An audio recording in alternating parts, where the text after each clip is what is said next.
O auditório da Universidade de Cambridge explodiu em aplausos quando o nome do professor Henrique Soares foi anunciado como vencedor do prestigioso Prêmio Hawking de Física Quântica. Sentado na terceira fileira, o brasileiro de 45 anos sentiu seu coração acelerar enquanto seus colegas o cumprimentavam. Com cabelos grisalhos nas têmporas e olhos castanhos penetrantes, Henrique permaneceu imóvel, como se o tempo tivesse congelado. O prêmio não era apenas uma honraria acadêmica, vinha acompanhado de uma bolsa integral para liderar um programa de pesquisa por 5 anos na renomada instituição britânica, com um orçamento que cientistas de países em desenvolvimento como ele só poderiam sonhar. Enquanto caminhava até o palco, flashes de memória invadiam sua mente. Não das noites insones no laboratório improvisado da Escola Municipal Professor João Silva, na periferia de Recife, onde lecionava. O que via eram os rostos dos seus alunos, Mariana, Pedro, Josué, Tainara, Wesley e tantos outros jovens talentosos presos em um ciclo de pobreza. É com grande honra que entregamos o Prêmio Hawking ao professor Henrique Soares, cujo trabalho excepcional na área de física quântica promete transformar o futuro das comunicações globais, anunciou a diretora. Além do reconhecimento, o professor Soares liderará nosso novo laboratório pelos próximos 5 anos. Ao receber o troféu de cristal em forma de espiral cósmica, Henrique sorriu educadamente. Seus olhos, porém, estavam fixos em uma mensagem que acabara de receber. Professor, a prefeitura anunciou hoje que vai fechar a escola no próximo semestre. Estamos todos desesperados. Precisamos do senhor. Mariana. O microfone estava à sua frente. Centenas de olhos observavam, ansiosos por ouvir o discurso do brilhante cientista brasileiro. Henrique respirou fundo e tomou a decisão que mudaria para sempre o curso de sua vida. É com profunda gratidão que recebo este reconhecimento. Começou ele, a voz firme apesar da tempestade emocional. A ciência nos ensina que as partículas, uma vez entrelaçadas, permanecem conectadas independentemente da distância entre elas. O mesmo ocorre com as pessoas que tocam nossas vidas. O silêncio que se seguiu a seu inusitado discurso de recusa do cargo e retorno ao Brasil foi ensurdecedor. Muitos o chamaram de louco, alguns de altruísta ingênuo, mas para Henrique, naquele momento, não existia outra escolha possível. O que ele não poderia imaginar era que anos depois, aquela decisão revelaria consequências que transcenderiam qualquer descoberta científica.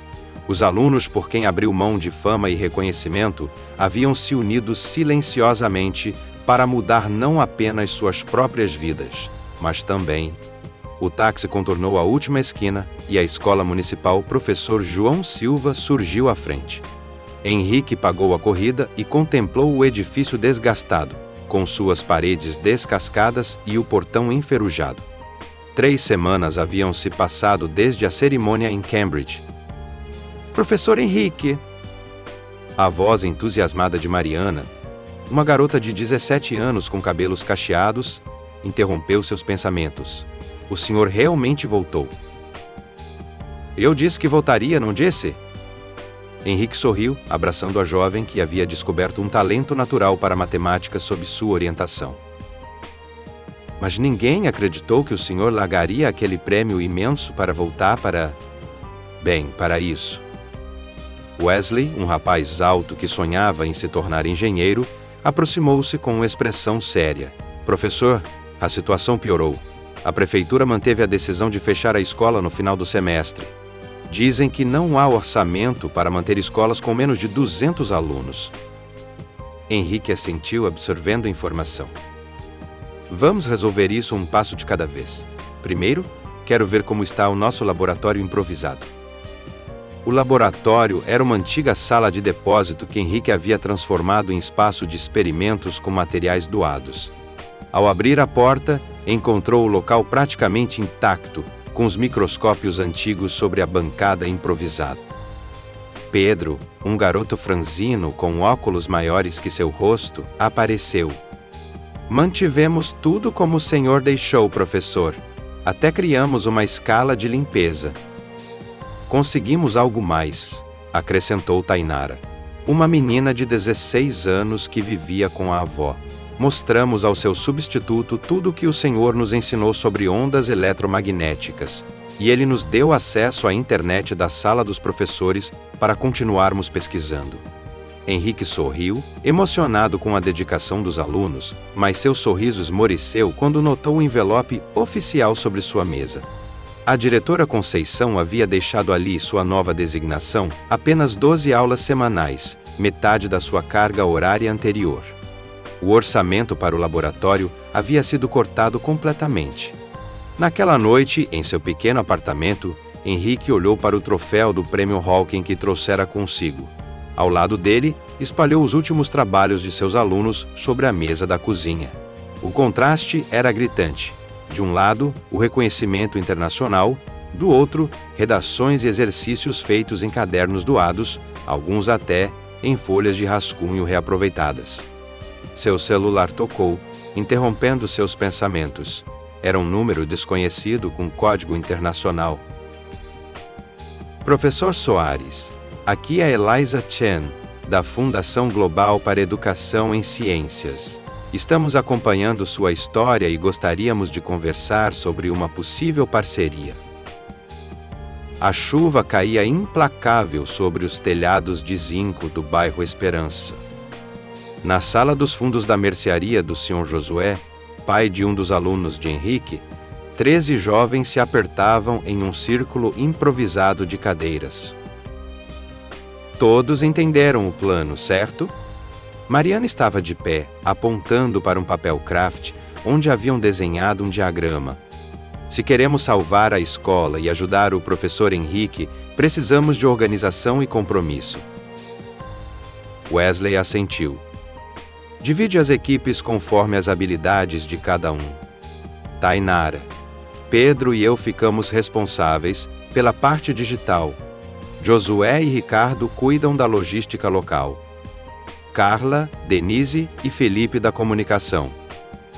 Ninguém pode falar para o professor, alertou Pedro. Se ele descobrir, vai querer nos impedir, achando que está nos protegendo. O que me preocupa é o dinheiro, comentou Tainara. Precisamos de pelo menos R$3.000 para registrar a associação, criar o site e imprimir os primeiros materiais. Um silêncio desconfortável pairou. A maioria ali vinha de famílias que mal conseguiam garantir o básico. Eu vendi meu videogame. Ricardo quebrou o silêncio, colocando notas amassadas sobre a mesa. Deu 450. Eu tenho 200 da mesada que minha avó me dá, acrescentou Carla. Um a um, eles foram contribuindo com o que podiam. Ao final, haviam reunido pouco mais de R$2.000. Ainda falta, suspirou Mariana. Tenho uma ideia, Josué Filho se manifestou. Meu pai sempre diz que o professor Henrique é o único que realmente acreditou em mim quando todo mundo achava que eu não daria em nada por causa da minha dislexia. Tenho certeza que ele nos ajudaria. Mas não podemos contar para nenhum adulto, lembrou Wesley. Meu pai não é qualquer adulto, Josué argumentou. Além do espaço para nossas reuniões, ele pode nos dar o restante do dinheiro. Após uma breve discussão, o grupo decidiu confiar no Sr. Josué, o único adulto que seria informado do projeto. Enquanto isso, na escola, Henrique enfrentava seus próprios desafios. A reunião com a diretora Conceição não havia sido animadora. Henrique, você sabe que sempre apoiei seu trabalho, disse a mulher. Mas as ordens vêm de cima. A secretaria decidiu que as escolas com menos de 200 alunos serão fundidas com outras maiores. Para onde irão nossos alunos? Serão redistribuídos entre a Escola Estadual do Parque, a Escola Municipal Tiradentes e a Santos Dumont. As duas primeiras ficam a mais de 5 quilômetros daqui, e a Santos Dumont está superlotada. Isso significa que muitos vão abandonar os estudos, concluiu Henrique. Aquela noite, enquanto corrigia trabalhos, Henrique recebeu uma ligação da Fundação Global para a Educação em Ciências. A proposta era tentadora: financiamento para um laboratório comunitário que atenderia jovens da região, independentemente do fechamento da escola. Ele teria autonomia total e um salário 3 vezes maior.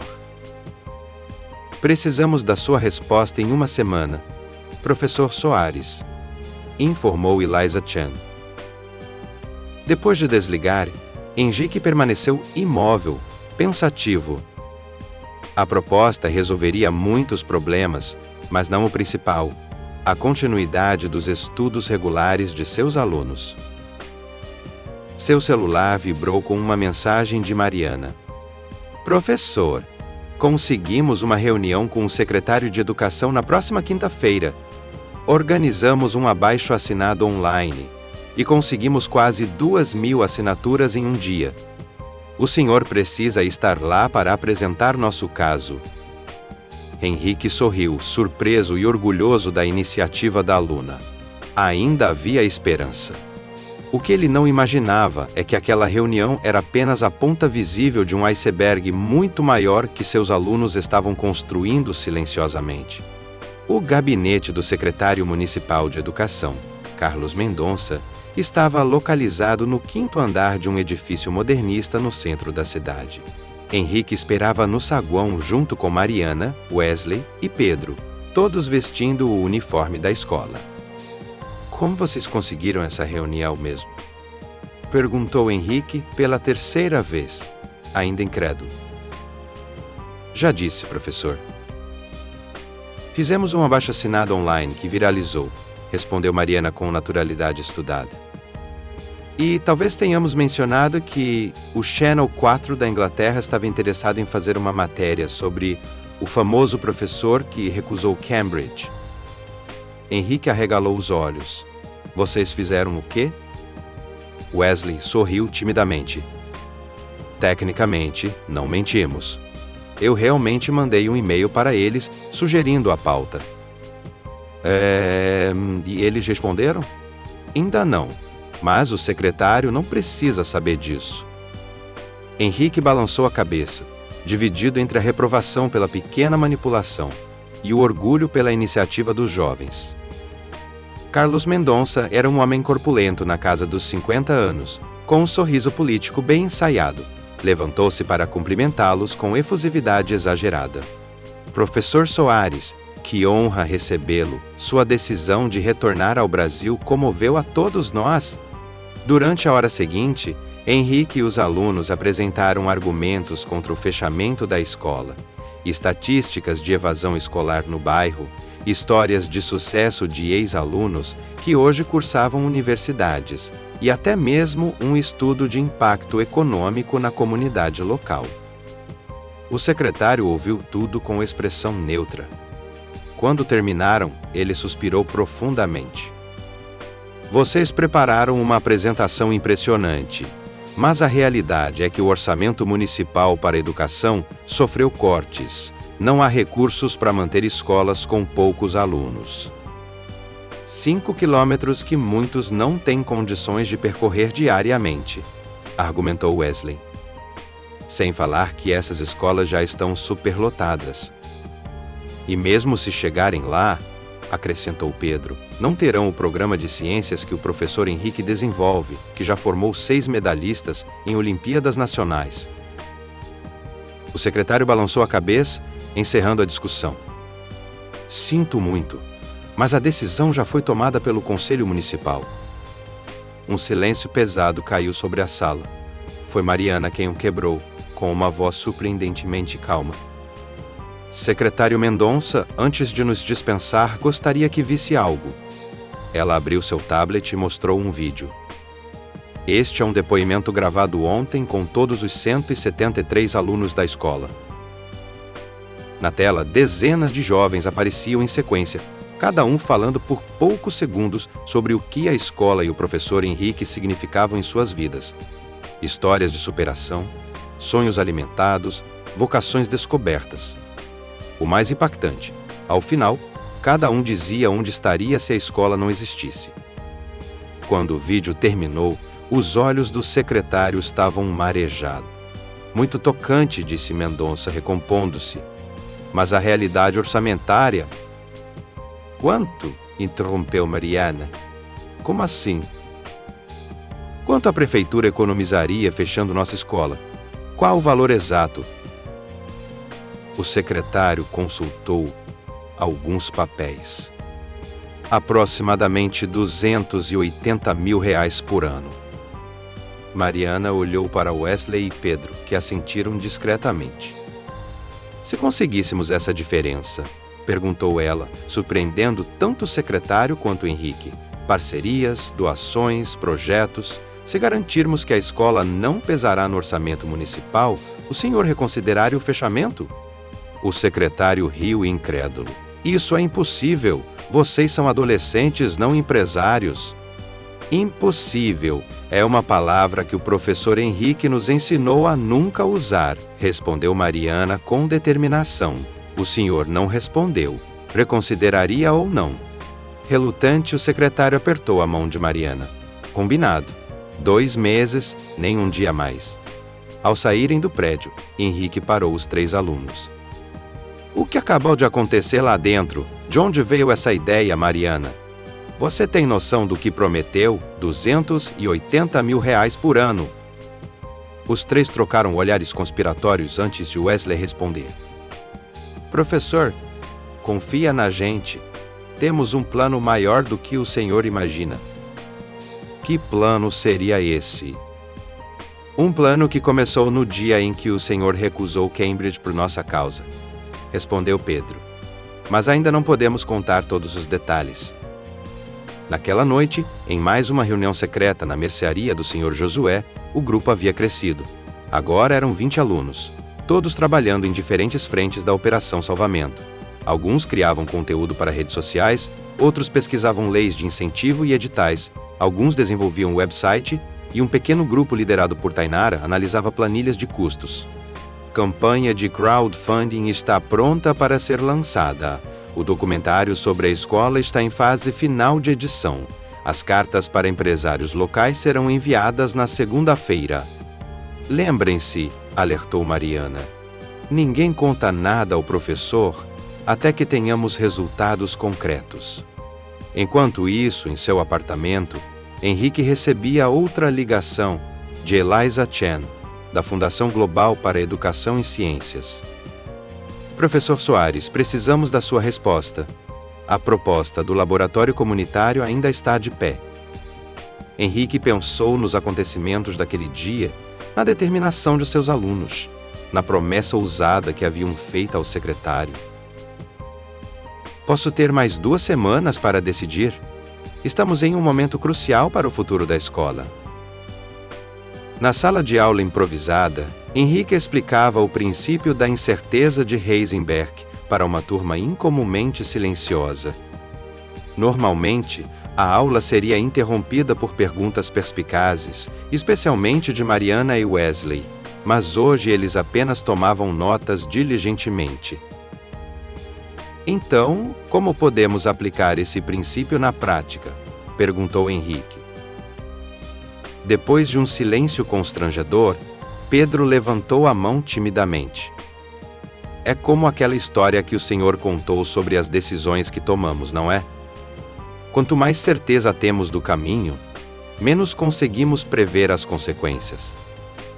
A campainha tocou, interrompendo-o. Os alunos rapidamente começaram a guardar o material, com uma pressa que Henrique achou estranha. Antes que pudesse questionar, Conceição apareceu à porta. Henrique, pode vir até minha sala, temos visita. No caminho, notou uma movimentação incomum na sala de informática, onde vários estudantes se aglomeravam em torno de um computador, dispersando-se rapidamente ao notarem sua presença. Na sala da direção, um homem de terno impecável aguardava. Alto, com cabelos grisalhos e óculos de armação fina, exalava um ar de autoridade acadêmica. Professor Soares, este é o Dr. Richard Harmon, da Universidade de Cambridge, apresentou Conceição. Henrique estendeu a mão, surpreso. Richard Harmon, havia sido um dos avaliadores do Prêmio Hawking e um dos cientistas que mais insistira para que ele aceitasse a posição em Cambridge. Professor Soares, que prazer revê-lo, o britânico falou. Espero não estar interrompendo seu trabalho. De forma alguma. A que devo a honra desta visita? Dr. Harmon sorriu. Digamos que sua decisão de recusar nossa oferta causou bastante intriga no departamento. Viemos entender melhor suas motivações e, quem sabe, apresentar uma nova proposta. Viemos? Sim, Eliza Chen, da Fundação Global, também está aqui. Neste momento, ela está conhecendo as instalações da escola, acompanhada por alguns de seus alunos bastante eloquentes. O estômago de Henrique deu um nó. Então era isso que seus alunos estavam escondendo? Saindo da sala da diretora, Henrique encontrou Eliza Chen, uma mulher asiática de meia-idade, com uma postura elegante, cercada por Mariana, Wesley, Tainara e mais 5 alunos. Eles estavam no pátio central, aparentemente no final de uma turnê, pelas instalações da escola. Ah, professor Soares! Exclamou Eliza. Seus alunos estavam me mostrando os desafios estruturais que vocês enfrentam aqui. Impressionante como conseguem realizar um trabalho de qualidade em condições tão adversas. Henrique lançou um olhar inquisitivo para o grupo de estudantes, que pareciam simultaneamente orgulhosos e apreensivos. Espero que estejam sendo bons anfitriões, mas confesso que estou um pouco surpreso com esta visita não anunciada. Não anunciada? Eliza pareceu confusa. Mas recebemos um convite formal há 2 semanas, assinado pela Associação de Estudantes da Escola Municipal, Professor João Silva. Henrique cruzou os braços, encarando seus alunos. Associação de Estudantes? Esta é a primeira vez que ouço falar dela. Mariana deu um passo à frente, respirando fundo. Professor, precisamos conversar, todos nós. 30 minutos depois, na biblioteca da escola, Henrique estava sentado entre Dr. Harmon e Eliza Chen, com quase 20 alunos formando um semicírculo à sua frente. Mariana, como porta-voz do grupo, havia acabado de explicar o que chamavam de Operação Salvamento. Deixe-me ver se entendi. Henrique falou lentamente. Vocês criaram uma associação estudantil legalmente registrada, desenvolveram um site, produziram um documentário sobre a escola, entraram em contato com universidades internacionais, lançaram uma campanha de financiamento coletivo e ainda convidaram representantes de Cambridge da Fundação Global para visitar nossa escola. Tudo isso sem me dizer nada? Sabíamos que o Senhor iria tentar nos proteger, assumindo toda a responsabilidade, explicou Wesley. Mas esta é nossa luta também. Está funcionando, professor, acrescentou Tainara, abrindo seu tablet para mostrar uma planilha. Já conseguimos compromissos de apoio que cobrem quase 65% do valor necessário para o primeiro ano. Henrique olhou para os representantes estrangeiros, que observavam tudo com evidente interesse. Devo admitir, professor Soares, comentou Dr. Harmon, seus alunos são extraordinários. A apresentação que fizeram sobre seu método de ensino e os resultados obtidos é digna de uma conferência universitária. Eles nos enviaram um dossiê impressionante, concordou Eliza, incluindo análises estatísticas do impacto da escola na comunidade, histórico de aprovações em universidades e até um estudo comparativo com outras instituições da região. Henrique balançou a cabeça, dividida entre o orgulho e a preocupação. Mas por que todo esse segredo? Por que não me incluíram desde o início? Os alunos trocaram olhares antes de Josué Filho responder. Porque o Senhor já havia sacrificado demais por nós. Recusou Cambridge, a chance de uma vida. Não queríamos que carregasse mais esse peso. E também, acrescentou Mariana com um sorriso tímido, Queríamos surpreendê-lo, mostrar que seus ensinamentos sobre persistência e método científico foram realmente absorvidos. Henrique sentiu um nó na garganta. Bem, interveio o Dr. Armon. Creio que é hora de explicarmos o verdadeiro motivo de nossa visita. Não viemos apenas para conhecer a escola, professor Soares. Viemos propor uma solução. Eliza assentiu. A Fundação Global e Cambridge estão considerando uma parceria para criar um programa de extensão universitária aqui mesmo, usando suas instalações como base para um centro de ciências comunitário. Isso significaria não apenas a manutenção da escola, continuou Armon, mas sua expansão, com laboratórios modernos, equipamentos adequados e um programa de intercâmbio para seus alunos mais promissores. E o mais importante, completou Eliza, você poderia continuar seu trabalho aqui, mas também passaria um trimestre por ano em Cambridge, desenvolvendo sua pesquisa. O melhor dos dois mundos. O silêncio tomou conta da biblioteca enquanto todos absorviam aquela proposta inesperada. Foi Conceição quem finalmente falou. Isso resolveria nosso problema com a prefeitura? Se tivermos financiamento externo garantido, não haveria razão para o fechamento. Precisamos consultar o secretário, lembrou Henrique. Há questões legais e administrativas a serem consideradas. Já pensamos nisso, professor, disse Pedro ajustando os óculos. O artigo 81 da Lei de Diretrizes e Bases da Educação permite parcerias entre instituições públicas e privadas para fins educacionais. E o Wesley preparou uma minuta de acordo que atende todas as exigências legais. Todos os olhares se voltaram para Wesley, que corou intensamente. Minha mãe é secretária em um escritório de advocacia. Ela me ajudou com os termos jurídicos. Henrique não conseguiu conter um sorriso.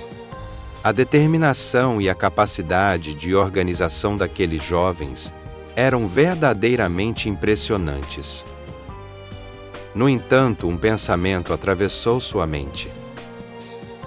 Espere um momento, como vocês conseguiram contato direto com Cambridge e a Fundação? Eliza, como soube desses alunos? Um silêncio constrangedor pairou sobre a sala antes que Eliza respondesse.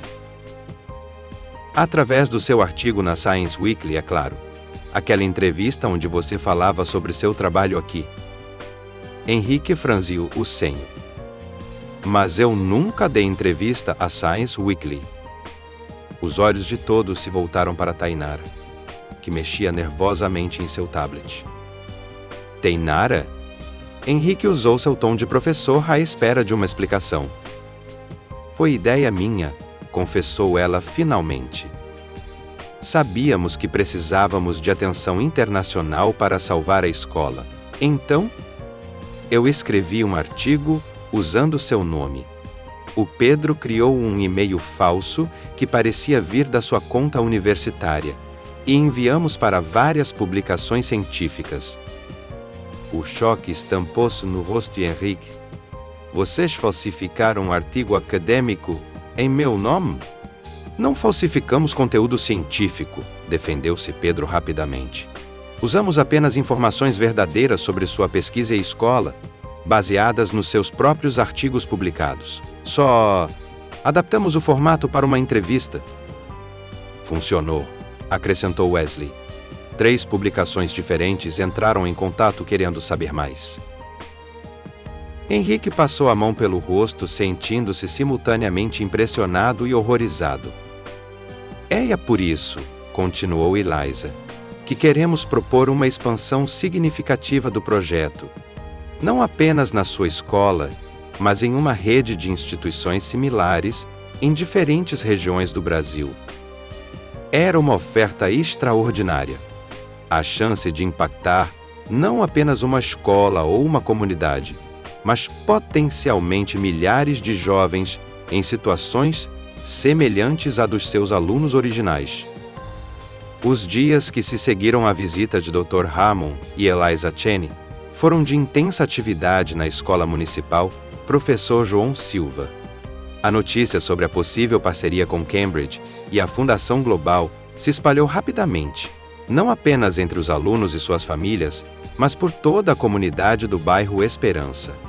No entanto, nem todos receberam a novidade com entusiasmo. Na manhã de segunda-feira, Henrique foi surpreendido por uma convocação urgente para comparecer à Secretaria de Educação. Ao chegar lá, encontrou não apenas o secretário Mendonça, mas também o prefeito Roberto Almeida e 3 vereadores da base governista, todos com expressões sérias. Professor Soares, começou o prefeito, soube que o senhor e seus alunos têm conduzido negociações internacionais em nome da prefeitura sem a devida autorização oficial. Henrique sentiu o estômago afundar. Senhor prefeito, não houve negociações oficiais ainda, apenas conversas preliminares sobre possíveis parcerias educacionais. Parcerias que envolveriam cessão de espaço público, compromissos orçamentários e acordos internacionais. Interveio o vereador Paulo Matos, tudo isso sem passar pelos canais oficiais. O secretário Mendonça, que havia se mostrado favorável ao projeto dias antes, mantinha-se em silêncio desconfortável, evidentemente pressionado pela presença de seus superiores. Além disso, continuou o prefeito, essas iniciativas contradizem diretamente o plano de otimização da rede municipal de ensino que aprovamos no início do ano. Plano que prevê o fechamento de escolas pequenas como a João Silva, completou Henrique, incapaz de esconder o tom de crítica. A racionalização de recursos, professor, corrigiu a vereadora Helena Bastos. Em tempos de orçamento restrito, precisamos ser eficientes. O prefeito levantou-se, indicando que a reunião estava chegando ao fim. Professor Soares, reconhecemos sua dedicação e seu sacrifício pessoal em nome da educação pública, mas há processos a serem respeitados.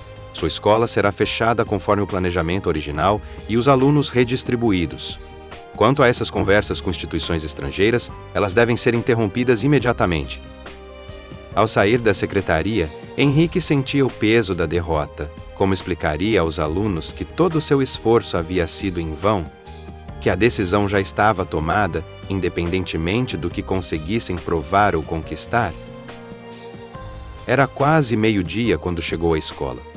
Para sua surpresa, o pátio estava lotado, não apenas com alunos, mas com pais, familiares e moradores do bairro. Faixas improvisadas proclamavam: "A João Silva fica" e "Educação não tem preço". Mariana correu em sua direção assim que o avistou. "Professor, estávamos preocupados." O secretário ligou avisando que o senhor estava em uma reunião na prefeitura, mas não disse sobre o quê. Como soube disso, Mariana? A sobrinha da Tainara trabalha como estagiária na secretaria e nos avisou. O que aconteceu? Pela sua expressão, não foi boa coisa. Henrique olhou ao redor, para os rostos esperançosos que o observavam. O prefeito manteve a decisão de fechar a escola. Disse que nossas conversas com Cambridge e a Fundação Global não têm validade oficial e devem ser interrompidas. Um murmúrio de consternação percorreu o pátio. Rostos caíram, alguns olhos se encheram de lágrimas. "Mas isso não é justo", protestou Wesley. "O secretário prometeu que reconsideraria?" "Política raramente é justa. O secretário está subordinado ao prefeito e o prefeito tem outros interesses em jogo." "Que interesses?" questionou Josué Filho. "Não posso afirmar com certeza, mas o terreno da escola é grande e bem localizado. Há rumores sobre projetos imobiliários na região?" Para sua surpresa, os alunos não pareciam tão desanimados quanto ele esperava. Pelo contrário, havia uma determinação quase palpável no ar. "Já conversamos sobre isso, professor", disse Mariana. "Imaginávamos que poderia haver resistência política, então preparamos um plano B." "Plano B, Sais?" "Na verdade, temos planos até a letra F", sorriu Pedro. A Carla sugeriu que criássemos contingências para todos os cenários possíveis. O senhor Josué, pai de Josué Filho, deu um passo à frente. Alto e forte, com mãos calejadas de décadas de trabalho duro, ele representava muitos dos pais presentes. Professor Soares, quando nossos filhos nos contaram o que estava acontecendo, decidimos nos envolver também. Esta escola não é importante apenas para eles, mas para toda a comunidade. Aprecio muito o apoio de todos, mas precisamos ser realistas. A decisão veio direto do prefeito. É uma batalha muito difícil de vencer. Difícil não significa impossível, professor. Wesley sorriu. O senhor mesmo sempre diz isso. Além disso, acrescentou Mariana, temos novidades. A doutora Eliza Chen acabou de confirmar que a Fundação Global está disposta a aumentar significativamente o investimento caso a parceria seja aprovada. E o Dr. Harman conseguiu que 3 professores de Cambridge assinassem uma carta de apoio ao projeto. Temos a imprensa, completou Carla. O documentário que fizemos sobre a escola já tem mais de 50 mil visualizações online, 3 jornais locais e um canal de TV pedido em entrevistas. Henrique balançou a cabeça, admirado. Vocês realmente não desistem, não é? Aprendemos com o melhor, professor, respondeu Tainara com um sorriso determinado. A sala de reuniões da Prefeitura de Recife estava abarrotada naquela manhã de quarta-feira. Jornalistas locais se acotovelavam, enquanto fotógrafos ajustavam suas câmeras. Na mesa principal, o prefeito Roberto Almeida sorria confiante, cercado por assessores e secretários, incluindo Carlos Mendonça, que parecia desconfortável. Agradeço a presença de todos, começou o prefeito. Convocamos esta coletiva para anunciar um novo programa de modernização da rede municipal de ensino, com investimentos de mais de 5 milhões de reais nos próximos 2 anos. Enquanto o prefeito discursava sobre melhorias nas escolas polo que receberiam os estudantes das unidades fechadas, a porta dos fundos da sala se abriu discretamente. Henrique entrou acompanhado por Mariana, Wesley, Eliza Chen e Dr. Richard Harman. Atrás deles, um grupo de aproximadamente 50 pessoas, alunos, pais e moradores do bairro Esperança, lotou o espaço restante da sala. O burburinho crescente fez o prefeito interromper seu discurso. Quando reconheceu Henrique e o grupo que o acompanhava, seu sorriso vacilou visivelmente. Professor Soares, não esperávamos sua presença. Esta é uma coletiva oficial da Prefeitura. Peço desculpas pela interrupção, senhor prefeito, mas como se trata de um anúncio sobre educação municipal, acreditamos que nossa contribuição seria relevante. Os jornalistas, sentindo que algo interessante estava prestes a acontecer, rapidamente redirecionaram suas câmeras para o recém-chegado grupo. Professor Soares, perguntou uma repórter da TV local, é verdade que a escola onde leciona será fechada, apesar de ter garantido financiamento internacional? Antes que Henrique pudesse responder, o prefeito interveio. Há um plano de reorganização em curso, baseado em critérios técnicos. Algumas unidades menores serão integradas a escolas maiores e mais bem equipadas. Mas a escola João Silva não é apenas uma unidade menor, senhor prefeito, respondeu Henrique. É uma comunidade educativa com resultados excepcionais, especialmente em ciências e matemática. Além disso, acrescentou Eliza Chen, a Fundação Global para a Educação em Ciências já aprovou um investimento de $300 mil para a modernização da escola, condicionado apenas à sua continuidade. Os flashes das câmeras intensificaram-se e os jornalistas começaram a bombardear perguntas simultaneamente. O prefeito, visivelmente desconfortável, tentou recuperar o controle. Agradeço o interesse da Fundação, é isso? Mas decisões sobre a rede municipal de ensino são prerrogativas exclusivas da administração local. Foi quando Mariana, que até então observava silenciosamente, ergueu a mão pedindo a palavra. Um dos jornalistas lhe passou o microfone, curioso. Boa tarde, meu nome é Mariana Oliveira, aluna do 3º ano da Escola Municipal Professor João Silva. Hoje não estou aqui apenas representando meus colegas, mas também trazendo novidades que acredito serem de interesse público. Um silêncio curioso tomou conta da sala. Mesmo o prefeito parecia intrigado. Nossa escola não está apenas recebendo apoio financeiro internacional. Acabamos de ser informados que o programa educacional desenvolvido pelo professor Henrique Soares foi selecionado como finalista do Prêmio Global de Inovação Educacional, concedido pela Unesco. Um murmúrio de surpresa percorreu a sala. Henrique olhou para Mariana, confuso. Ele não havia inscrito nenhum programa em concursos da Unesco. Este reconhecimento vem acompanhado de um financiamento de $2 milhões para a expansão do projeto, com a condição de que seja implementado em sua localização original, preservando a comunidade escolar onde foi desenvolvido. Os jornalistas imediatamente voltaram suas atentos para o project, ansiosos por saber que Roberto Almeida pediu completamente surpresa olhou para seu secretário de Educação buscando confirmação. Mendonça parecia tão surpreso quanto todos os demais. Oh, isso é uma informação que precisamos verificar antes de fazer qualquer comentário oficial. Está tudo documentado aqui, respondeu Mariana calmamente, retirando uma pasta da mochila e entregando-a ao jornalista mais próximo, incluindo o compromisso da Unesco de enviar uma delegação a Recife na próxima semana para conhecer pessoalmente nossa escola e oficializar a premiação. Henrique observava aquela cena com uma mistura de espanto e admiração. O que Mariana estava fazendo era ousado, para dizer o mínimo.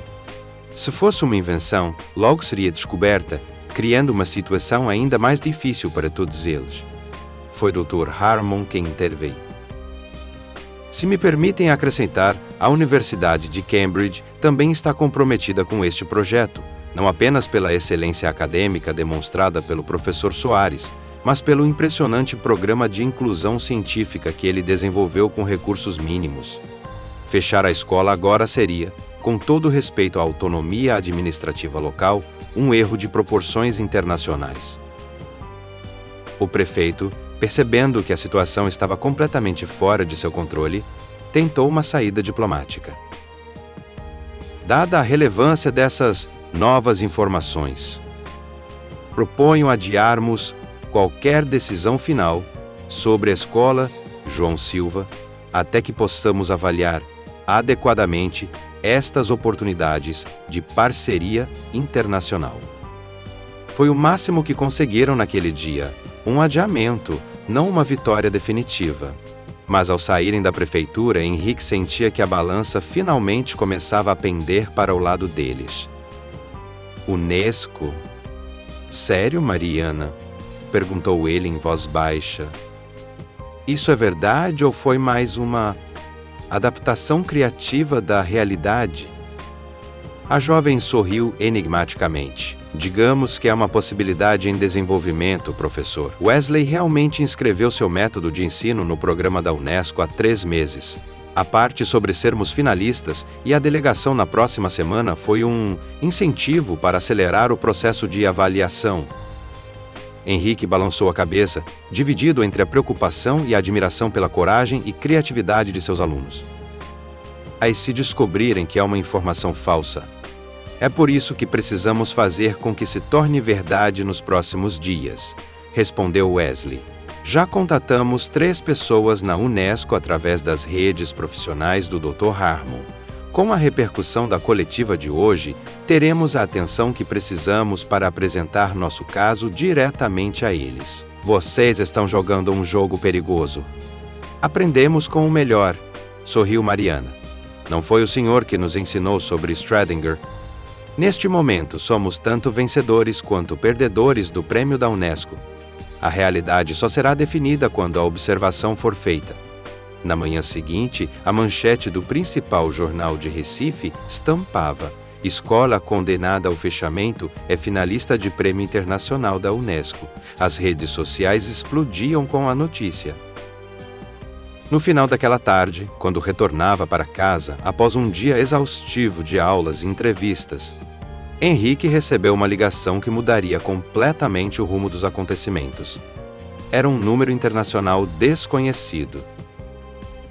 Professor Soares? Aqui é a Helena Petrov, do Comitê de Avaliação do Prêmio Global de Inovação Educacional da Unesco. O coração de Henrique quase parou. Sra. Petrov? É um prazer falar com a senhora, respondeu ele cautelosamente. Professor, devo dizer que estamos um tanto surpresos com os recentes acontecimentos em Recife. Aparentemente, sua escola está celebrando uma posição de finalista em nosso prêmio, mas a avaliação final ainda não foi concluída. Henrique fechou os olhos, sentindo o estômago afundar. Sinto muito por qualquer mal-entendido, Sinara Petrov. Houve uma situação complicada aqui, envolvendo o possível fechamento da escola. E meus alunos... Seus alunos são absolutamente notáveis, professor Soares, interrompeu Helena. Recebemos mais de 200 e-mails nas últimas 24 horas. Depoimentos, vídeos, análises estatísticas dos resultados do seu método de ensino. Um dossiê impressionantemente completo. Eu não sabia disso. O mais extraordinário, professor, é que sua inscrição, que estava aguardando análise preliminar junto com outras centenas, de repente se tornou o assunto mais discutido em nosso departamento. E após uma reunião de emergência do comitê esta manhã, tenho o prazer de informar que seu projeto realmente avançou para a fase final de avaliação. Henrique quase deixou o telefone cair. O quê?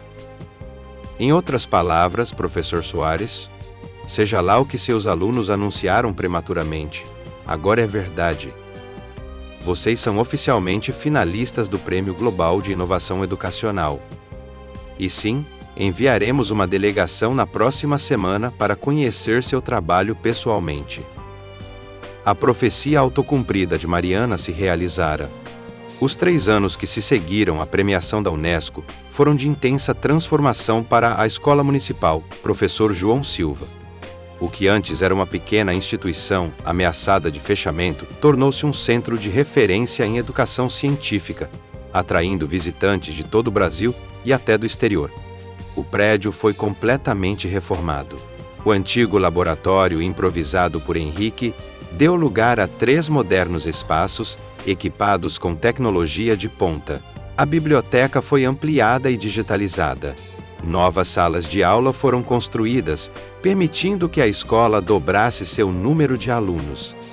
Mas não foram apenas as instalações físicas que se transformaram. O projeto pedagógico desenvolvido por Henrique, agora com reconhecimento internacional, começou a ser implementado em outras escolas da rede municipal. Professores de diversas partes do Brasil vinham fazer estágios de capacitação. Uma revista científica voltada para estudantes do ensino médio foi criada, com Mariana como editora-chefe durante seu último ano na escola. Para Henrique, era a realização de um sonho que nem sequer ousara sonhar completamente. Sua rotina agora incluía não apenas as aulas regulares para seus alunos de Recife, mas também um trimestre anual em Cambridge, onde avançava em sua pesquisa sobre entrelaçamento quântico. O programa de intercâmbio, que exigira como condição para a parceria com a Fundação Global, já havia beneficiado 6 alunos, que passaram períodos de estudo em instituições internacionais. Mariana, agora cursando Física na Universidade Federal de Pernambuco com bolsa integral, havia sido a primeira, passando um semestre em Cambridge sob a orientação do próprio Dr. Harmon. Naquela tarde de sexta-feira, enquanto organizava seus materiais após a última aula da semana, Henrique recebeu uma visita inesperada. Wesley, que agora cursava Engenharia de Computação, apareceu à porta da sala com seu inseparável laptop. Professor, achei que já tivesse saído para o aeroporto. Henrique sorriu. Meu voo para Londres só sai à meia-noite. Ainda tenho algumas horas. Ótimo, porque preciso mostrar uma coisa incrível. Wesley sentou-se, abrindo seu computador. Lembra daquele algoritmo que comecei a desenvolver baseado na sua teoria de entrelaçamento quântico aplicado à transmissão de dados? Claro que lembro. Você estava tentando criar um sistema de criptografia mais eficiente, certo? Exato. Bem, consegui um avanço significativo trabalhando com o grupo de pesquisa do Dr. Chen na Federal. Olhe isso. Wesley mostrou uma simulação onde pacotes de dados eram transmitidos em velocidades impressionantes, com um nível de segurança aparentemente impenetrável. Impressionante, Wesley. Isso tem aplicações potenciais enormes. E o melhor, toda a base teórica veio das suas aulas aqui na João Silva, antes mesmo de toda essa transformação. Estou escrevendo um artigo para submeter ao Journal of Quantum Information e gostaria que o senhor fosse coautor. Henrique sentiu o peito inflar de orgulho. Wesley havia sido um de seus primeiros alunos a demonstrar interesse especial pela física quântica, ainda quando estudavam em condições precárias. Vê-lo agora, desenvolvendo pesquisa de ponta, era uma das maiores recompensas que poderia imaginar. Seria uma honra, Wesley. Após Wesley sair, Henrique permaneceu pensativo em sua sala. Casos como o dele e de Mariana não eram exceção, mas estavam se tornando a regra. Dos 28 alunos que formavam sua turma original quando retornara de Cambridge, 23 haviam ingressado em universidades, um percentual inédito para uma escola pública de periferia. Seu telefone tocou, interrompendo seus pensamentos. Era Eliza Chen. Henrique, tudo pronto para sua viagem? Tudo certo, Eliza. Chego a Londres amanhã e estarei em Cambridge no domingo. Ótimo. Há uma pequena mudança na programação. O comitê diretor da Fundação Global estará reunido na terça-feira e gostariam que você fizesse uma apresentação sobre os resultados do projeto nos últimos 3 anos. Sem problemas. Já tenho todos os dados compilados. E a outra coisa. Surgiu uma nova oportunidade que gostaríamos de discutir com você pessoalmente. Algo potencialmente transformador. Pode me dar alguma pista? Prefiro que seja uma surpresa, mas posso adiantar que envolve uma expansão significativa do modelo da João Silva. Foi na sexta-feira, durante um jantar na residência de Richard Harman, que a surpresa mencionada por Eliza finalmente foi revelada. Além de Richard e Eliza, estavam presentes 3 outras pessoas, que haviam sido apresentadas como membros do Conselho da Fundação Global e um representante da Unesco. Henrique, começou Richard, você provavelmente já percebeu que esta não é uma reunião social comum. Imaginei que houvesse alguma agenda oculta, sorriu ele. Nos últimos 3 anos, observamos com grande interesse a transformação da Escola João Silva e o impacto do seu método educacional. Os resultados são extraordinários. A taxa de ingresso de seus alunos em universidades de ponta, o número de prêmios em Olimpíadas Científicas, os projetos de pesquisa desenvolvidos por adolescentes. Nossos alunos são realmente excepcionais, concordou Henrique com orgulho. Não é apenas isso. Interveio uma das conselheiras da Fundação.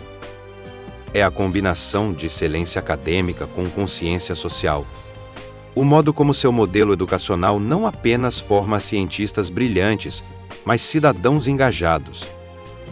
E é por isso, continuou Eliza, que queremos propor uma expansão significativa do projeto, não apenas na sua escola, mas em uma rede de instituições similares em diferentes regiões do Brasil. Henrique arregalou os olhos, surpreso. Uma rede de escolas? Precisamente, confirmou Richard. A Fundação Global, em parceria com a Unesco e outras instituições, está disposta a financiar inicialmente 10 novas unidades, baseadas no modelo da João Silva, em regiões de alta vulnerabilidade social. Você seria o diretor educacional geral, com autonomia para implementar sua metodologia e selecionar equipes. Cambridge? Perguntou Henrique. Sua posição aqui seria não apenas mantida, mas fortalecida. Estabeleceríamos um núcleo de pesquisa educacional onde você poderia desenvolver tanto seus estudos em física quântica quanto aprimorar metodologias pedagógicas para o projeto. Era uma oferta extraordinária. A chance de impactar não apenas uma escola ou uma comunidade, mas potencialmente milhares de jovens em situações semelhantes à dos seus alunos originais. Preciso de um tempo para pensar, respondeu Henrique. E, mais importante, preciso consultar minha equipe em Recife, especialmente os alunos que ajudaram a construir o projeto atual. A videoconferência no dia seguinte foi emocionante. Na tela, Henrique via não apenas a direção atual da escola e alguns professores, mas também muitos de seus ex-alunos que haviam participado da Operação Salvamento anos atrás. Mariana, Wesley, Pedro, Tainara, Josué Filho e vários outros, todos reunidos para discutir o futuro do projeto. Então, concluiu Henrique após apresentar detalhadamente a proposta, o que vocês acham? É uma decisão que impactará muitas vidas, inclusive as nossas. Houve um momento de silêncio reflexivo, antes que Mariana tomasse a palavra. Professor, quando o senhor voltou de Cambridge para ficar conosco, mostrou que acreditava em nós quando nem nós mesmos acreditávamos totalmente. Mostrou que valia a pena lutar por uma educação de qualidade, mesmo quando todos diziam que era impossível. O que aconteceu depois? A premiação da Unesco, as parcerias internacionais, a transformação da escola, tudo isso foi consequência de uma escolha fundamental: colocar pessoas acima de prestígio, relacionamentos acima de reconhecimento. Ela fez uma pausa, olhando para os colegas que assentiam em concordância. E agora temos a chance de levar essa mesma transformação para outros jovens como nós éramos. Como poderíamos dizer não? Um a um, os presentes manifestaram seu apoio entusiástico à expansão do projeto. Wesley destacou as possibilidades tecnológicas de uma rede interconectada de escolas. Pedro falou sobre a importância de manter a mesma filosofia de empoderamento dos estudantes. Tainara levantou questões práticas sobre a adaptação do modelo a diferentes realidades regionais. Parece que temos um consenso, sorriu Henrique, emocionado com a maturidade e visão de seus alunos e ex-alunos. Amanhã comunicarei nossa decisão ao comitê. O auditório da Universidade de Cambridge estava lotado naquela noite de outono. Acadêmicos de renome, personalidades do mundo científico e educacional e jornalistas ocupavam cada assento disponível. No palco, Henrique Soares, vestindo um terno formal, concluía seu discurso de aceitação do Prêmio Hawking. E assim, o verdadeiro entrelaçamento não ocorre apenas entre partículas quânticas, mas entre mentes e corações humanos, quando unidos por um propósito comum e pela crença na possibilidade de um futuro melhor. Ao seu lado, um grupo de 10 jovens, representando cada uma das unidades da rede de escolas, sorria com um misto de orgulho e nervosismo. Entre eles estavam Mariana e Wesley, agora universitários prestes a se formar, que haviam sido fundamentais desde o início da jornada. Por isso, continuou Henrique, não aceito este prêmio como uma conquista individual, mas como o reconhecimento de um esforço coletivo. Uma prova de que, quando investimos em pessoas, especialmente em jovens talentos de contextos desafiadores, o retorno que obtemos supera exponencialmente qualquer expectativa inicial. Os aplausos foram estrondosos quando Henrique concluiu, convidando os jovens a se juntarem a ele na frente do palco. Juntos, ergueram o troféu, o mesmo desenho em cristal em forma de espiral cósmica que Henrique recebera e recusara anos antes. A recepção que seguiu a cerimônia foi igualmente calorosa. Cientistas renomados, incluindo 2 ganhadores do Prêmio Nobel, conversavam animadamente com os jovens brasileiros, interessados em suas histórias e projetos. Mariana, em particular, impressionou a todos com sua eloquência ao explicar como o modelo educacional da rede combinava rigor acadêmico com desenvolvimento socioemocional e consciência cidadã. Vocês estão praticamente criando uma geração de cientistas ativistas, comentou uma professora de Oxford, após ouvir Mariana descrever como alunos da nova unidade haviam desenvolvido um sistema de purificação de água de baixo custo para comunidades sem saneamento básico. Preferimos pensar que estamos formando cidadãos completos, respondeu Mariana. Pessoas que entendem que o conhecimento científico só tem real valor quando aplicado para melhorar a vida humana. Henrique observava essa cena de longe, conversando com Richard Harman e outros membros do comitê do prêmio.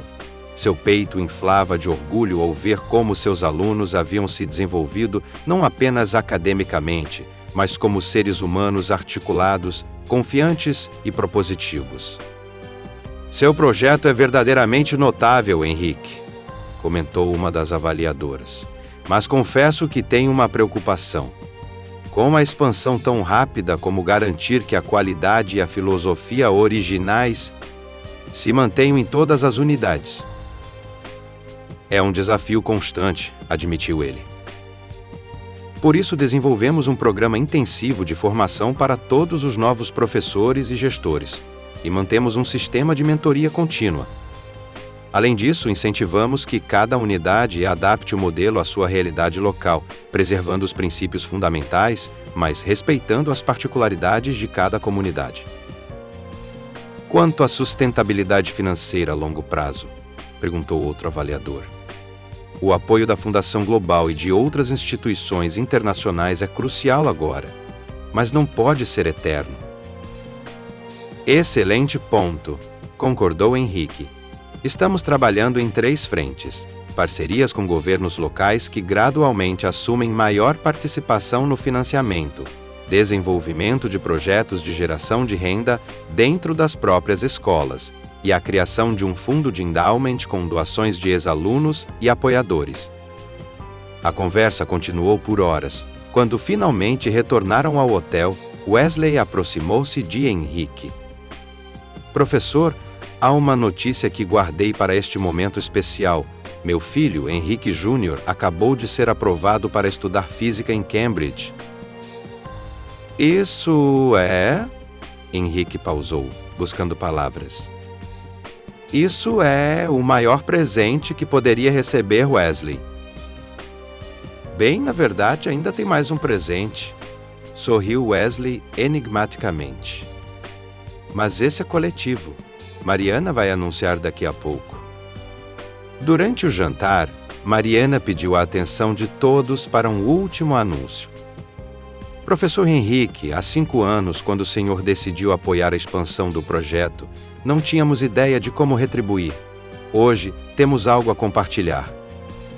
Ela fez um sinal, e um telão mostrou imagens de um terreno arborizado nos arredores de Recife. Este é o local onde será construído o Instituto Henrique Soares de Ciência e Educação. Um centro avançado de pesquisa e formação que unirá os 2 mundos que o senhor sempre buscou conectar: a ciência de ponta e a educação transformadora. Henrique ficou sem palavras. O Instituto representava a materialização perfeita da visão que havia perseguido durante toda a sua carreira. Um espaço onde cientistas e educadores trabalhariam lado a lado, onde pesquisa avançada e formação de jovens talentos ocorreriam simultaneamente. E a primeira turma já está selecionada, continuou Mariana. 50 jovens de contextos vulneráveis de todo o Brasil, identificados através de um processo que valorizou não apenas excelência acadêmica, mas também criatividade, liderança e compromisso social. Observando os rostos emocionados de seus ex-alunos, Henrique compreendeu que havia testemunhado algo extraordinário, um círculo virtuoso completo. A decisão que tomara anos atrás, movida pelo compromisso com seus alunos, havia desencadeado transformações que agora retornavam multiplicadas, impactando novas gerações. O auditório do recém-inaugurado Instituto Henrique Soares de Ciência e Educação estava repleto para a cerimônia de abertura oficial. Autoridades, representantes de organizações internacionais e, claro, muitos dos ex-alunos que haviam tornado aquele sonho possível ocupavam os assentos. Henrique, apesar de sua experiência em eventos públicos, sentia um nervosismo peculiar. Não era apenas a importância da ocasião, mas algo mais pessoal que Mariana havia compartilhado na noite anterior. Amanhã, depois da cerimônia oficial, temos uma reunião especial. Todos os alunos da primeira turma estarão presentes. Há algo importante que precisamos discutir com você. A cerimônia transcorreu conforme o planejado. Discursos emocionados, a apresentação das instalações, homenagens a pessoas-chave. Ao final, Henrique foi conduzido a uma sala de reuniões no andar superior. Ao entrar, encontrou os rostos familiares, os 16 alunos que haviam participado da Operação Salvamento 10 anos atrás. Seus semblantes apresentavam uma mistura incomum de seriedade e expectativa. "Por favor, sente-se, professor", convidou Mariana. "O que temos para discutir é significativo." Henrique obedeceu, olhando com curiosidade para cada um deles. "Estou começando a ficar preocupado", brincou Henrique. "Da última vez que vi vocês com essas expressões, acabaram falsificando um artigo acadêmico em meu nome e anunciando prematuramente um prêmio da Unesco." Alguns risos nervosos percorreram a sala, mas a atmosfera continuava carregada. "Professor", começou Wesley, "precisamos da sua ajuda para tomar uma decisão extremamente difícil. Uma que potencialmente pode comprometer todo o projeto que construímos juntos." "O que aconteceu?" Mariana tomou a palavra. "Há 3 semanas recebemos uma informação confidencial através de um contato no Ministério da Educação. O novo governo, que assume em janeiro, planeja uma reformulação completa das políticas educacionais. Entre as mudanças está o encerramento do Programa Nacional baseado no nosso modelo e a realocação de seus recursos para outros programas alinhados à nova orientação ideológica." "Mas isso é terrível", respondeu Henrique. "Afetaria diretamente mais de 100.000 estudantes nas escolas participantes. Décadas de trabalho seriam simplesmente descartadas." "Tentamos diversas frentes de diálogo", explicou Tainara. "Mobilizamos contatos políticos, organizamos documentação sobre os resultados do programa, propusemos ajustes, mas a decisão parece irreversível. É claramente ideológica, não técnica." "Então começamos a considerar alternativas", disse Josué Filho. "E é aí que surge o dilema que precisamos discutir com você." "Recebemos uma proposta do governo da Finlândia", continuou Mariana. "Eles estão interessados em implementar uma versão adaptada do nosso modelo educacional em seu sistema público, com financiamento integral e completa autonomia pedagógica. Estão oferecendo posições para toda a nossa equipe principal, incluindo você. Seria uma oportunidade de preservar o essencial do projeto", acrescentou Wesley.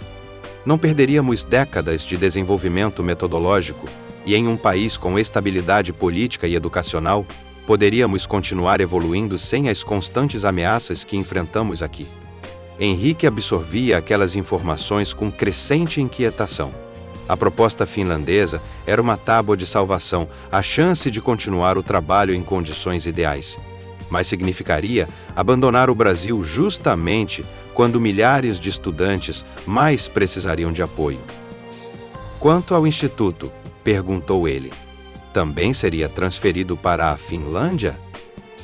"Não", respondeu Mariana. "O Instituto continuaria aqui, mantido pelo fundo que criamos, mas seu foco seria redirecionado para formar professores independentemente do sistema público e desenvolver metodologias que pudessem ser utilizadas mesmo em contextos adversos." "Seria uma espécie de resistência educacional", explicou Pedro, "mantendo viva a chama do nosso modelo até que o ambiente político se torne mais favorável novamente." Henrique levantou-se e caminhou até a janela, de onde podia ver os jardins do Instituto, onde alguns dos primeiros 50 estudantes selecionados conversavam. Jovens brilhantes, cheios de potencial, vindos de contextos vulneráveis similar aos de Mariana, Wesley e os demais anos atrás. "Vocês já decidiram?", perguntou ele finalmente. Não, respondeu Mariana. É por isso que estamos aqui. Queremos sua orientação. 10 anos atrás, você tomou uma decisão que mudou nossas vidas, recusou Cambridge para ficar conosco quando mais precisávamos. Agora, estamos diante de uma encruzilhada semelhante, mas em escala muito maior. Após 3 dias de intensa reflexão, Henrique reuniu novamente o grupo para comunicar sua decisão. O semblante sereno que apresentava contrastava com a ansiedade visível nos rostos de seus ex-alunos. Cheguei a uma conclusão que, creio, não surpreenderá aqueles que realmente me conhecem, começou ele. Não posso e não vou abandonar os estudantes brasileiros justamente quando mais precisarão de nós. Não trocarei a certeza do impacto aqui, mesmo em condições adversas, pela promessa de reconhecimento e conforto em outro país. A tensão no ambiente era palpável. Alguns rostos demonstravam alívio, outros preocupação. Dito isso, continuou Henrique, compreendo perfeitamente que cada um de vocês tem suas próprias vidas, carreiras, famílias e circunstâncias. Minha decisão pessoal de permanecer não implica qualquer julgamento sobre aqueles que optarem por aceitar a proposta finlandesa. Então está propondo que alguns fiquem e outros vão? Questionou Wesley. Uma estratégia de 2 fronts? Exatamente. Aqueles que desejarem aceitar a oportunidade na Finlândia terão todo o meu apoio. Ajudarão a preservar e evoluir nossa metodologia em um ambiente propício. Os que decidirem permanecer formarão uma linha de frente aqui, adaptando nossas estratégias às novas circunstâncias políticas. Nos dias seguintes, cada membro do grupo refletiu e comunicou sua decisão. Aproximadamente metade decidiu permanecer no Brasil, enfrentando os desafios políticos.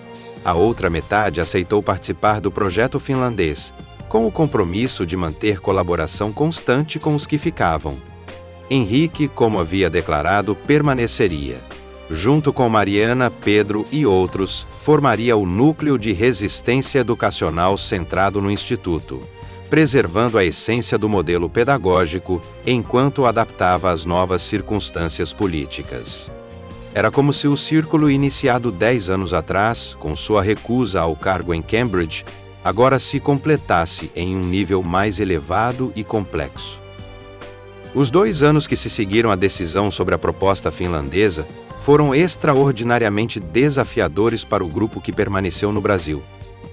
O novo governo implementou rapidamente as mudanças anunciadas, encerrando oficialmente o Programa Nacional baseado no modelo desenvolvido por Henrique e realocando seus recursos. Para as mais de 100 escolas públicas que participavam, o impacto foi imediato e devastador. Currículos foram alterados, metodologias restringidas, equipamentos transferidos.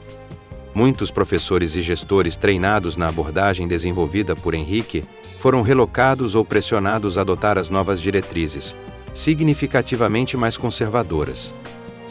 Enquanto isso, na Finlândia, o grupo liderado por Wesley e Tainara enfrentava seus próprios desafios, embora de natureza completamente diferente. Adaptar o modelo educacional a um contexto cultural e institucional tão distinto exigia flexibilidade e aprendizado constante.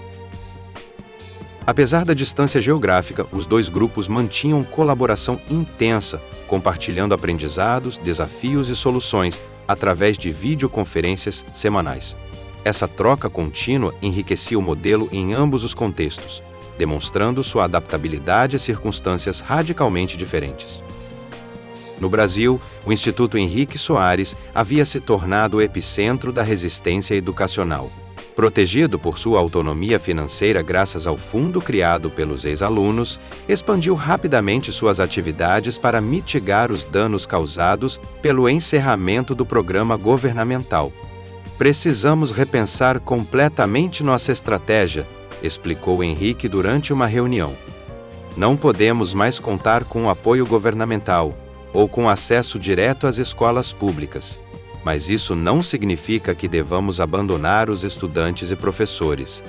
A solução emergiu gradualmente, através de múltiplas iniciativas complementares. O Instituto ampliou seu programa de bolsas, permitindo que estudantes talentosos de baixa renda continuassem tendo acesso à educação científica de qualidade no contraturno escolar. Em paralelo, desenvolveu uma plataforma digital de formação continuada para professores, oferecendo gratuitamente cursos, materiais didáticos e mentoria a educadores de todo o país. Não podemos mais transformar o sistema de dentro para fora, observou Mariana, mas podemos empoderar individualmente estudantes e professores para que transformem suas próprias realidades, mesmo dentro de um sistema hostil.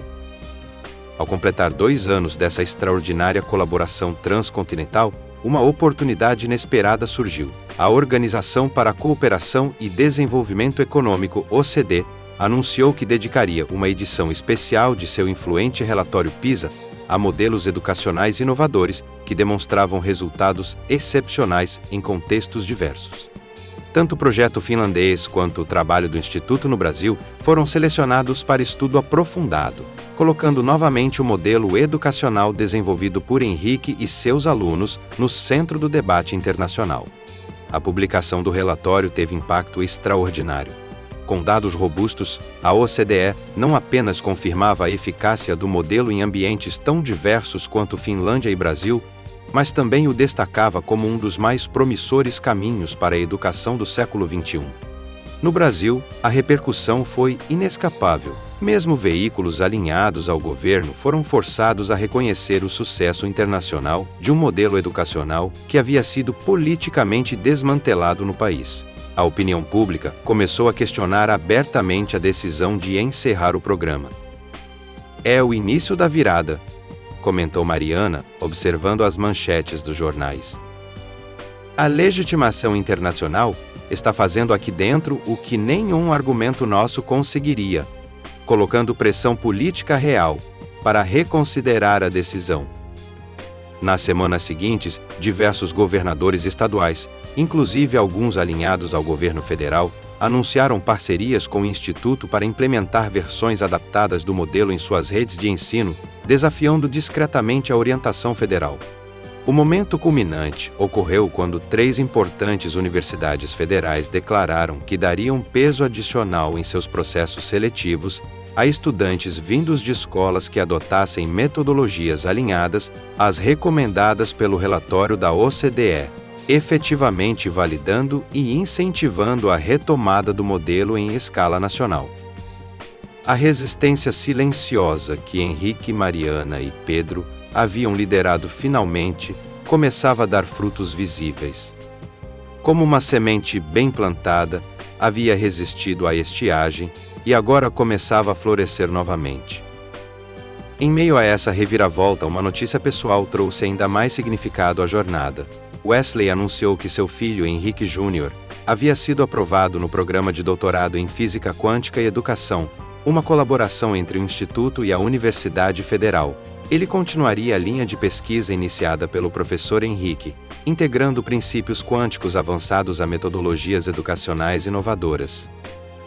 Para Henrique, isso representava a confirmação da continuidade do trabalho de sua vida. Não apenas suas ideias pedagógicas haviam se disseminado globalmente, mas agora uma nova geração assumia a missão de levá-las adiante e transformá-las de acordo com os desafios futuros. 5 anos se passaram desde o ponto de inflexão marcado pelo relatório da OCDE. O cenário político brasileiro havia mudado significativamente com a alternância democrática de poder. O novo governo, reconhecendo o valor e a eficácia comprovada do modelo educacional, reativou oficialmente o Programa Nacional, agora com escopo ampliado e orçamento substancialmente maior. A reintegração do programa à política educacional federal não significou o fim da autonomia do Instituto Henrique Soares. Pelo contrário, o novo formato estabelecia uma parceria muito mais equilibrada, onde o Instituto mantinha plena independência pedagógica, enquanto o Ministério da Educação fornecia o arcabouço institucional e os recursos para implementação em larga escala. No auditório principal do Instituto, agora acontecia o Simpósio Internacional de Educação Transformadora. evento que reunia educadores, cientistas e formuladores de políticas públicas de dezenas de países para compartilhar experiências, pesquisas e visões sobre o futuro da educação. Este ano, o simpósio tinha um significado particular. Celebrava-se o 20º aniversário da Operação Salvamento, aquela mobilização estudantil que, 2 décadas atrás, havia não apenas salvo uma pequena escola municipal da extinção, mas desencadeado um movimento educacional que agora impactava milhões de jovens. No palco, Henrique Soares, aos 65 anos, observava com emoção contida a mesa que compartilhava com 6 de seus ex-alunos daquela primeira turma histórica: Mariana, Wesley, Pedro, Tainara, Josué Filho e Carla. Cada um deles agora era uma referência em sua área de atuação, e juntos representavam o impacto duradouro daquela extraordinária jornada educacional. Mariana, agora diretora do Instituto e uma física teórica reconhecida internacionalmente, abriu a sessão. Quando éramos adolescentes lutando para salvar nossa pequena escola em Recife, jamais poderíamos imaginar o impacto que aquela mobilização teria. O professor Henrique nos ensinou não apenas física e matemática, mas principalmente a acreditar em nosso potencial transformador e a assumir responsabilidade pelo nosso próprio futuro educacional. Wesley, conectado por videoconferência da Finlândia, onde dirigia um centro de pesquisa educacional, acrescentou: "O mais impressionante é como o modelo que desenvolvemos se adaptou a contextos tão diversos, de comunidades periféricas brasileiras a escolas de elite escandinavas, sem perder sua essência, o protagonismo estudantil e a crença inabalável no potencial humano." Durante as 3 horas seguintes, cada um compartilhou suas perspectivas sobre a evolução do projeto educacional. Pedro falou sobre como os materiais didáticos desenvolvidos pelo Instituto eram agora utilizados em mais de 40 países. Tainara apresentou dados sobre o impacto socioeconômico nas comunidades atendidas. Josué Filho discutiu as adaptações do modelo para contextos rurais e indígenas. Quando chegou a vez de Henrique falar, a expectativa era palpável. "O que mais me impressiona, olhando para trás", começou ele, "não são os números impressionantes ou a expansão global do modelo. O que verdadeiramente me emociona é como uma decisão aparentemente pequena e pessoal, voltar para meus alunos em vez de aceitar uma posição em Cambridge, desencadeou uma cascata de eventos que nenhum de nós poderia prever." Em uma tarde tranquila, Henrique caminhava pelo campus do instituto que levava seu nome. Aos 70 anos, havia recentemente se aposentado da direção geral, passando o cargo a Mariana, mas continuava envolvido em projetos especiais e orientações de pesquisa. Sentou-se em um banco sob uma árvore frondosa, observando grupos de estudantes que passavam, alguns em conversas animadas, outros concentrados em seus tablets. Jovens de diferentes origens sociais, unidos pelo mesmo ambiente de aprendizagem colaborativa e investigação científica que ele e seus primeiros alunos haviam idealizado décadas atrás. Henrique Júnior, filho de Wesley e seu afilhado, agora com 35 anos, aproximou-se e sentou-se ao seu lado. Como físico e educador, ele havia expandido o trabalho do padrinho, desenvolvendo novos modelos de aplicação dos princípios quânticos à aprendizagem colaborativa. "Estava procurando você", disse o jovem. "Acabamos de receber a confirmação. O Ministério da Educação aprovou a expansão do programa para mais 200 escolas no próximo ano. Isso significa que teremos alcançado todas as regiões do país, inclusive as mais remotas." Henrique sorriu, sentindo uma profunda satisfação. Seu pai ficará muito orgulhoso quando souber. "Ele já sabe. Estávamos em videoconferência quando chegou a notícia. Disse que é o melhor presente de aniversário para o Instituto." Os dois permaneceram em silêncio por alguns momentos, contemplando o movimento no campus. Grupos de professores de diversos países participavam de um programa de formação continuada. Estudantes de graduação conduziam experimentos com crianças de escolas públicas locais. Uma delegação de educadores africanos conhecia as instalações, interessada em adaptar o modelo para seus países. "Sabe o que mais me impressiona olhando para tudo isso?", disse Henrique finalmente. "Como algo tão significativo nasceu de uma situação aparentemente sem saída. Quando voltei de Cambridge para descobrir que nossa pequena escola seria fechada, parecia o fim de um sonho. Mas foi exatamente aquela adversidade que despertou em seus pais e nos outros alunos a capacidade de mobilização e criatividade que gerou tudo isso. Henrique Júnior assentiu.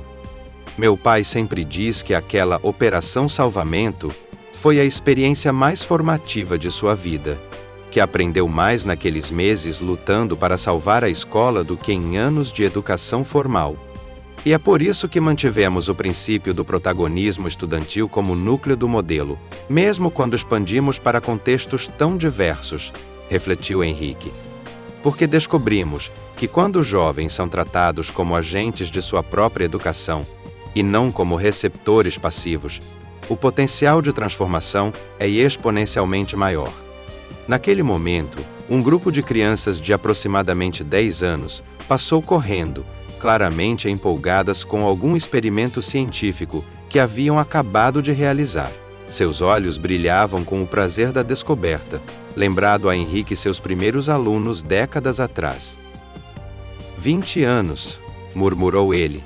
Parece que foi ontem que recebi aquela mensagem de Mariana durante a cerimônia em Cambridge, contando que a escola seria fechada. Olha no que aquela mensagem resultou, sorriu Henrique Júnior, fazendo um gesto abrangente para o campus ao redor. Um movimento educacional internacional, milhares de vidas transformadas, gerações de cientistas e educadores inspirados pela mesma visão. Henrique assentiu, emocionado. Sabe o que eu percebo agora, olhando para trás?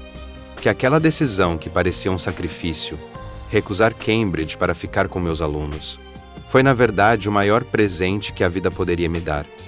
Se eu tivesse escolhido o caminho aparentemente mais prestigioso, teria perdido a oportunidade de participar desta extraordinária jornada coletiva. E nós todos teríamos perdido também, respondeu o jovem. Meu pai, Mariana, todos os outros. E por extensão, os milhares de estudantes e educadores que foram tocados por este projeto ao longo dos anos. Henrique sorriu, observando o sol começar a se pôr no horizonte, lançando uma luz dourada sobre o campus. Seu pai me disse uma vez, quando estávamos enfrentando resistências políticas ao projeto, que o verdadeiro entrelaçamento quântico não era apenas entre partículas, mas entre pessoas, ideias e possibilidades. Que uma vez estabelecida essa conexão profunda, ela persiste através do tempo e do espaço, gerando efeitos que não podemos prever completamente. Ele estava certo, assentiu Henrique Júnior. Olhe para nós agora. 3 gerações entrelaçadas por um projeto educacional que continua a evoluir e se expandir. Enquanto caminhavam juntos de volta ao edifício principal, Henrique sentiu uma profunda paz. O círculo iniciado com aquela decisão há 20 anos havia se completado de formas que jamais poderia imaginar. E mais importante, continuava a gerar novos círculos, em uma espiral virtuosa de transformação educacional que agora tinha vida própria, transcendendo seu criador original. O verdadeiro legado, percebeu ele, não estava nas estruturas físicas, nos prêmios ou reconhecimentos, nem mesmo na metodologia educacional específica que haviam desenvolvido. Estava nas vidas transformadas, nas mentes expandidas, nos potenciais despertados. Estava nos educadores inspirados a reconsiderar suas práticas, nos gestores motivados a criar ambientes escolares mais participativos, nos estudantes encorajados a se tornarem protagonistas de suas próprias jornadas educacionais. E, acima de tudo, estava na demonstração viva e incontestável de que educação, quando concebida como processo genuinamente transformador e emancipatório, tem o poder de transcender barreiras sociais, econômicas e culturais, de catalisar mudanças que vão muito além das paredes das salas de aula, de criar círculos virtuosos de impacto que se expandem através do tempo e do espaço. Aquela pequena decisão de 20 anos atrás, escolher estudantes sobre prestígio e relacionamentos sobre reconhecimento, impacto local sobre projeção internacional, havia se revelado, em retrospecto, não um sacrifício, mas o primeiro passo de uma extraordinária jornada compartilhada que continuaria gerando frutos muito além de sua própria vida. E isso, refletiu Henrique enquanto as primeiras estrelas começavam a pontilhar o céu noturno, era o maior prêmio que um educador poderia almejar.